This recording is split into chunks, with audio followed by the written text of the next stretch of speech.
Democracy. Democracy. Democracy. Democracy. Democracy. Democratia. Democratie. Democracy. Democracy. Democratie. Democracy. La démocratie. La démocratie. Democracy. Démocratie ou démocratie. Democracy. La democracia. Democracy. Démocratie. Démocratie. Démocratie. Democracy.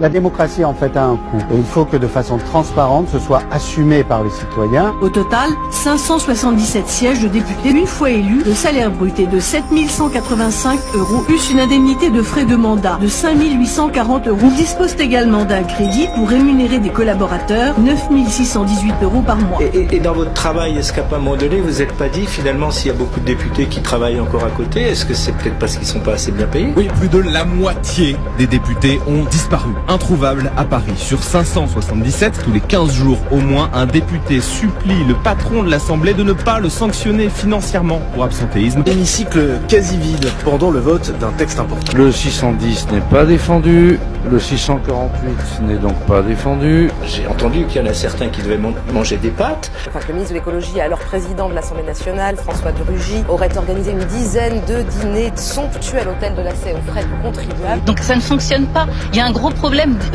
dans l'image de l'hémicycle à demi vide, et notamment au moment où il faut voter des lois très importantes. Eux nous disent, les députés nous disent toujours qu'ils travaillent beaucoup, qu'ils sont exténués. C'est un amendement très important. Pollution atmosphérique que ça entraîne. 80 bateaux de la plus grosse compagnie polluent, émettent 10 fois plus de soufre que les 260 millions d'automobilistes européens. Donc qui est pour cet amendement? Qui est contre?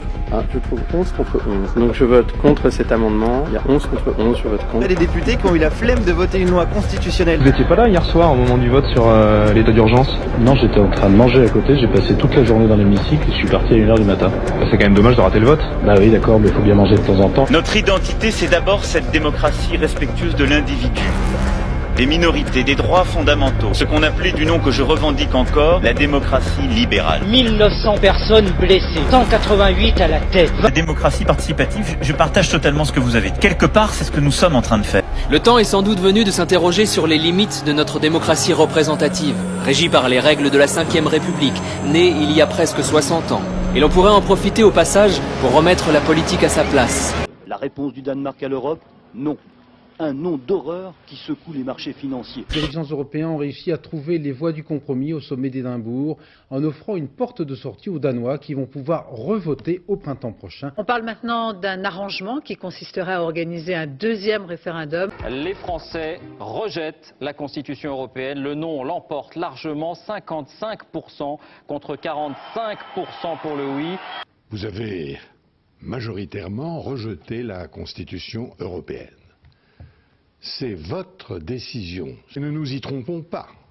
L'avenir de la France et le destin de l'Europe sont liés. Intimement liés. Maintenant, l'enjeu est de remettre de la politique en Europe. De ne plus abandonner l'Europe.